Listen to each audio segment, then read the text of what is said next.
शांति। तो आज हम जिस पुस्तक को पढ़ने जा रहे हैं उस पुस्तक का नाम है मुरली मंथन। मुरली मंथन भाग 1। तो चलिए आज हम अध्याय 3 शुरू करते हैं। तो मुरली की पॉइंट है शिव शक्ति कंबाइंड स्वरूप, रूहानी वाइब्रेशन की सच्ची अनुभूति और प्रसार। तो चलिए शुरू करते हैं। इस मुरली मंथन के पॉइंट पर विस्तार से इसे समझते हैं कि बाबा क्या कहना चाह रहे हैं। ओम शांति। आज 12 अप्रैल की साकार मुरली का महावाक्य हमें एक अत्यंत सूक्ष्म और अनुभव आधारित साधना की ओर ले जाता है कि मनसा संकल्प और वृत्ति द्वारा श्रेष्ठ वाइब्रेशन की खुशबू फैलाने वाले शिव शक्ति कंबाइंड स्वरूप भव अर्थात आत्मा और परमात्मा का ऐसा मिलन जहाँ केवल स्मृति नहीं बल्कि अनुभव, केवल ज्ञान नहीं बल्कि कंपन, केवल शब्द नहीं बल्कि मौन की शक्ति कार्य करने लगती है। इसलिए सबसे पहले यह समझना आवश्यक है कि योगी आत्मा की पहचान शब्दों से नहीं, ज्ञान की बातें करने से या बाहरी व्यवहार से नहीं होती, बल्कि उसके पास, उसके आसपास के वातावरण से, उसके समीप आने वाली आत्माओं के अनुभव से होती है। यदि कोई आत्मा वास्तव में बाबा के साथ कंबाइंड है तो उसके पास आने वाली आत्माएं कुछ क्षणों के लिए ही सही लेकिन संसार की व्यर्थता को भूलने लगती हैं। उनका मन स्वतः ही सत्य की ओर खींचने लगता है। उन्हें बिना किसी समझाने के यह अनुभूति होने लगती है कि जो कुछ भी बाहरी आकर्षण संबंध साधन है वह क्षणिक है और वास्तविक शांति कहीं और है। यही वह रूहानी खुशबू है जो ब्रह्मा बाबा के समय भी आत्माओं को अनुभव होती थी, जहाँ केवल उपस्थिति ही शिक्षा बन जाती थी। लेकिन यहाँ एक गहरी बात समझनी होगी कि यह अनुभव किसी पर थोपा नहीं जा सकता, क्योंकि जब तक आत्मा स्वयं समर्पण की स्थिति में नहीं आती तब तक वह उस सत्य पर नहीं चल सकती, चाहे उसे सत्य का स्पर्श क्यों न मिल जाए। इसलिए अगला अब प्रश्न आता है कि यह वाइब्रेशन क्यों नहीं फैलते, क्यों परिवार, आसपास के लोग परिवर्तन अनुभव नहीं करते। तो इसका सीधा उत्तर है कि योगी आत्मा वह नहीं जो दूसरों को बदलना चाहती है, बल्कि वह है जो स्वयं इतना खाली, इतना निर्मल, इतना इच्छा रहित हो जाती है कि उसके मौन में ही परिवर्तन की शक्ति समाई होती है। यदि अभी भी मन में इच्छाएं हैं, आकर्षण है, कुछ पाने की चाह है, तो इसका अर्थ है कि आत्मा अभी भी व्यर्थ संकल्पों से भरी हुई है और जहाँ भीतर भराव है वहां से शुद्ध वाइब्रेशन नहीं निकल सकते। इसलिए यह समझना अत्यंत आवश्यक है कि स्वर्ग और नरक कोई बाहरी स्थान नहीं है, बल्कि मन की दिशा पर निर्भर अवस्थाएं हैं। जब मन सत्य स्वरूप को जानने की ओर चलता है तो वही मन स्वर्ग का अनुभव कराता है और जब वही मन वासनाओं, इच्छाओं और देह भान की ओर जाता है तो वही मन नरक का द्वार बन जाता है। अब यहाँ एक बहुत बड़ी भूल को समझना जरूरी है कि हम अक्सर कहते हैं सारा संसार दुखी है, जबकि वास्तविकता यह है कि हमारा संसार केवल 10-15 आत्माओं का ही होता है। परिवार, कुछ संबंध, कुछ परिचित और उन्हीं के इर्द गिर्द हम अपना पूरा भावनात्मक संसार बना लेते हैं। वही हमारा सुख दुख बन जाता है। इसलिए दुख संसार में नहीं है, बल्कि उस सीमित संसार की हमारी पकड़ में है, और जब तक हम उस पकड़ को छोड़ने के लिए तैयार नहीं होते, तब तक दुख से मुक्त होने की कोई विधि काम नहीं कर सकती। इसलिए वास्तविक प्रश्न यह नहीं होना चाहिए कि मैं दुखों से मुक्त कैसे हूँ, बल्कि यह होना चाहिए कि मैं अपने देह भान, अपने मैं और मेरा से मुक्त कैसे हूँ। क्योंकि जब तक आत्मा स्वयं ही अपने बनाए हुए संबंधों, अपेक्षाओं और पहचान के बोझ को पकड़ने बैठी है, तब तक वह चाहे जितनी भी साधनाएं कर ले, भीतर का भारीपन समाप्त नहीं होगा। इसी संदर्भ में योगी आत्मा की दृष्टि को समझना बहुत आवश्यक है। साधारण आत्मा सुख आने पर उसमें डूब जाती है और दुख आने पर टूट जाती है, लेकिन योगी आत्मा की दृष्टि भिन्न होती है। वह हर सुख के पीछे छिपे हुए दुख को देख लेती है और हर दुख के पीछे आने वाले सुख को अनुभव कर लेती है। इसलिए वह न सुख में बहती है न दुख में डूबती है, बल्कि दोनों के पार स्थिर रहती है। यही स्थिरता ही उसकी खुशबू बनती है, यही संतुलन उसकी शक्ति बनती है।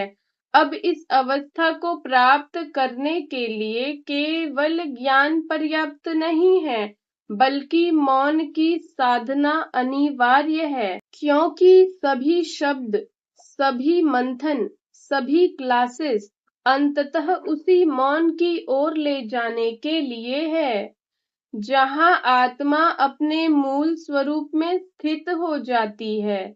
मौन का अर्थ केवल बोलना बंद करना नहीं है, बल्कि देह भान से परे जाकर उस केंद्र बिंदु में स्थित होना है, जहां से शांति, प्रेम और आनंद स्वतः ही प्रस्फुटित होते हैं। और इस मौन को अनुभव करने के लिए सबसे सरल और प्रभावित अभ्यास है रात्रि की अवस्था।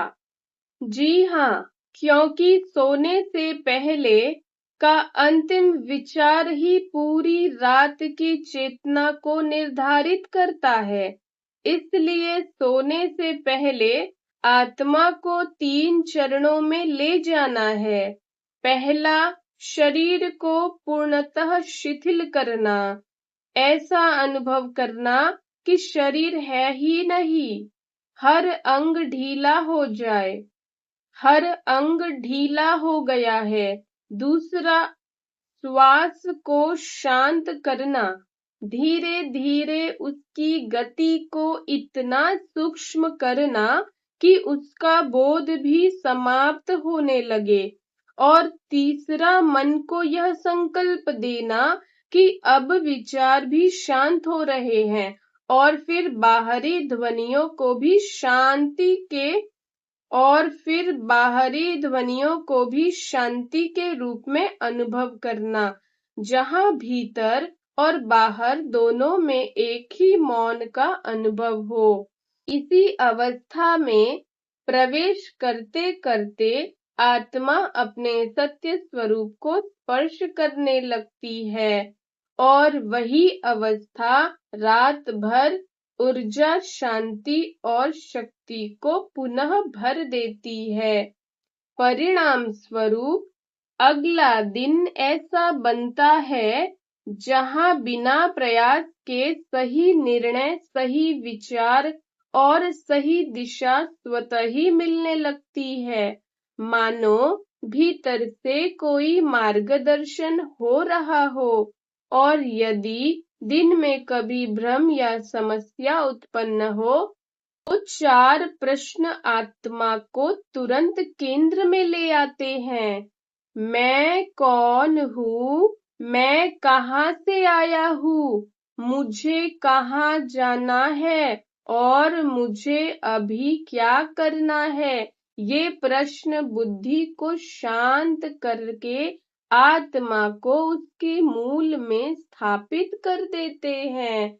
इस प्रकार जब आत्मा निरंतर इस अभ्यास में रहती है, देहभान के बोझ को छोड़ती है, मौन में स्थित होती है और हर परिस्थिति के पार देखने की दृष्टि विकसित करती है, तब वह स्वतः ही शिव शक्ति कंबाइन स्वरूप बन जाती है और उसकी उपस्थिति ही वाइब्रेशन बन जाती है।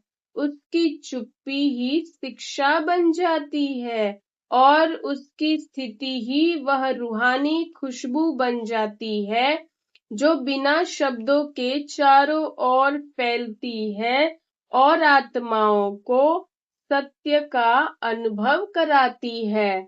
तो इसी के साथ आज की मुरली का प्रैक्टिकल अभ्यास देखते हैं। शिव शक्ति कंबाइंड स्वरूप बनकर वाइब्रेशन फैलाना। घर गृहस्थ व्यवहारिक जीवन में 10 गहरे अभ्यास। शिव शक्ति कंबाइंड बनने का अर्थ है कि आत्मा अंदर से इतनी स्थिर, शांत और परमात्मा से जुड़ी हो जाए कि उसके हर विचार, हर दृष्टि और हर कर्म से स्वतः ही शांति, प्रेम और शक्ति की वाइब्रेशन चारों ओर फैलने लगे। यह केवल बैठकर योग करने से नहीं होता, बल्कि पूरे दिन के हर क्षण में जीने की कला है। अब इसे व्यावहारिक जीवन में उतारने के लिए 10 गहरे अभ्यास समझते हैं। तो पहला अभ्यास है सुबह उठते ही स्थिति बनाना। जैसे ही आँख खुले तुरंत मोबाइल या दुनिया में नहीं जाना है। 2-5 मिनट आँख बंद करके यह अनुभव करना है कि मैं आत्मा हूँ, एक चमकती हुई ज्योति हूँ और परमात्मा मेरे साथ है। फिर संकल्प करना है, आज मेरा हर विचार शुद्ध होगा, हर शब्द मधुर होगा और मेरे द्वारा शांति की वाइब्रेशन फैलेगी। घर में उदाहरण, अगर सुबह ही मन भारी हो गया तो पूरा दिन वैसा ही जाएगा, लेकिन अगर शुरुआत ही आत्मिक स्थिति से हुई तो पूरा घर आपके वाइब्रेशन से हल्का रहेगा। दूसरा अभ्यास है घर में प्रतिक्रिया नहीं, वाइब्रेशन देना। घर में अगर कोई सदस्य गुस्सा कर रहा है, बात नहीं मान रहा या उल्टा बोल रहा है, तो तुरंत जवाब देने की आदत छोड़नी है। अंदर ही अंदर संकल्प देना है, यह आत्मा शांत है, यह आत्मा सुखी है, यह आत्मा पवित्र है। घर का उदाहरण, पत्नी कुछ बोल दे या बच्चे जिद करें, अगर आप भी गुस्सा करते हो तो आग बढ़ती है, लेकिन अगर आप शांत रहते हो तो धीरे धीरे सामने वाला पिघलने लगता है। यही वाइब्रेशन की शक्ति है। तीसरा अभ्यास है बोलने से पहले 1 सेकेंड रुकना। दिन भर में हम बिना सोचे बहुत कुछ बोल देते हैं। योगी आत्मा की पहचान है कम बोलना, सही बोलना और मीठा बोलना। हर बार बोलने से पहले 1 सेकंड रुकना है और चेक करना है क्या यह शब्द शांति फैलाएंगे। व्यवहारिक उदाहरण देखते हैं। ऑफिस में बॉस ने कुछ गलत कहा, तुरंत जवाब देने के बजाय 1 सेकंड रुककर शांत उत्तर देना, यही आपकी शक्ति है।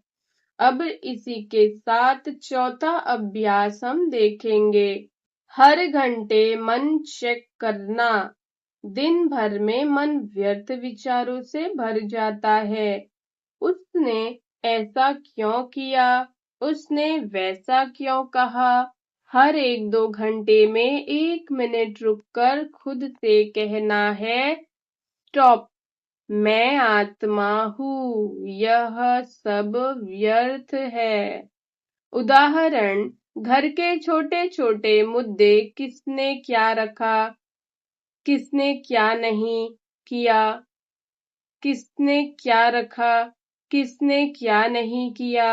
अगर इन्हें पकड़ कर बैठोगे तो वाइब्रेशन कमजोर हो जाएंगी। छोड़ते जाओ, हल्के बनते जाओ। आगे बढ़ते हैं 5वें अभ्यास की तरफ। दृष्टि बदलने का अभ्यास। साधारण आत्मा सुख में उड़ जाती है और दुख में टूट जाती है। योगी आत्मा दोनों को गहराई से देखती है। अगर कोई आपकी बहुत तारीफ कर रहा है तो समझो इसके पीछे अहंकार का बीज छुपा है। अगर कोई दुखद स्थिति है तो समझो इसके पीछे कोई बड़ा सुख आने वाला है। घर का उदाहरण से समझते हैं। अगर बच्चे सफल हुए तो अहंकार न आए, और अगर असफल हुए तो टूटना नहीं। यही संतुलन योगी की पहचान है। छठा अभ्यास देखते हैं। दिन में 3 बार मौन का अनुभव। कम से कम 3 बार, सुबह, दोपहर, शाम। 2 से 3 मिनट के लिए पूरी तरह मौन में बैठना है। ना मोबाइल, ना बात, सिर्फ यह अनुभव कि मैं आत्मा हूँ और मुझसे शांति फैल रही है। यह छोटे छोटे मौन के क्षण आपकी वाइब्रेशन को बहुत शक्तिशाली बना देते हैं। उदाहरण, किचन में काम करते करते भी 1 मिनट रुक कर मौन में जा सकते हो। अब 7वां अभ्यास देखेंगे। काम करते हुए कनेक्शन बनाए रखना। योग का अर्थ यह नहीं कि सब काम छोड़कर बैठ जाओ। काम करते हुए भी अंदर एक धुन चलती रहे, मैं आत्मा हूँ, परमात्मा मेरे साथ है। उदाहरण, खाना बनाते समय, गाड़ी चलाते समय, ऑफिस में काम करते समय, बाहर काम करते समय, बाहर काम चलता रहे, अंदर कनेक्शन बना रहे। यही कंबाइन स्वरूप है।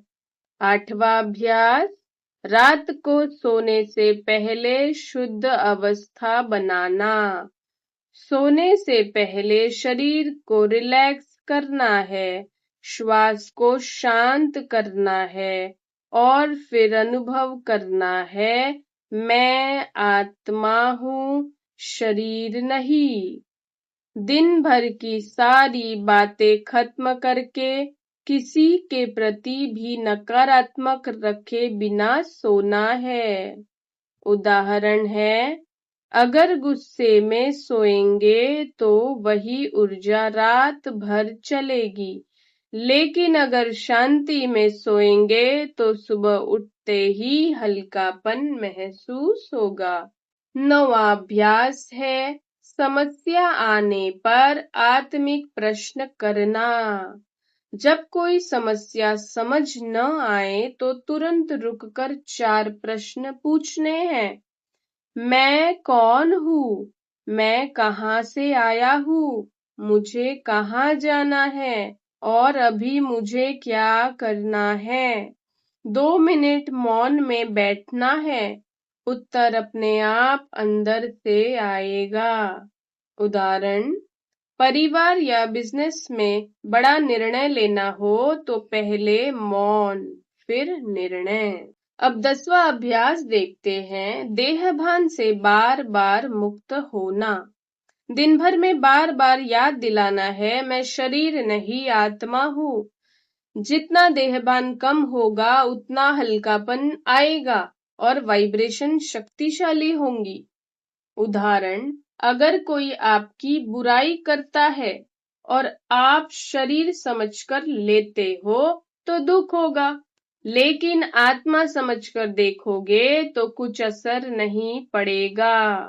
अंत में एक गहरी समझ बाबा हमें देते हैं, वाइब्रेशन शब्दों से नहीं फैलती, स्थिति से फैलती है।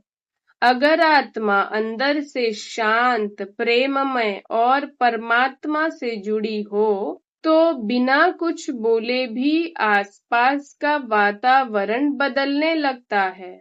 यही सच्चा शिव शक्ति कंबाइंड स्वरूप है, जहां आत्मा खुद भी आनंद में रहती है और दूसरों को भी उसी आनंद का अनुभव कराती है। तो इसी के साथ हमारा तीसरा अध्याय समाप्त होता है। तो आप सभी आत्माओं को दिल से शुक्रिया, और अब हम मिलते हैं अगले सेशन में। तब तक के लिए आप सभी ब्राह्मण आत्माओं को ओम शांति, ओम शांति, ओम शांति।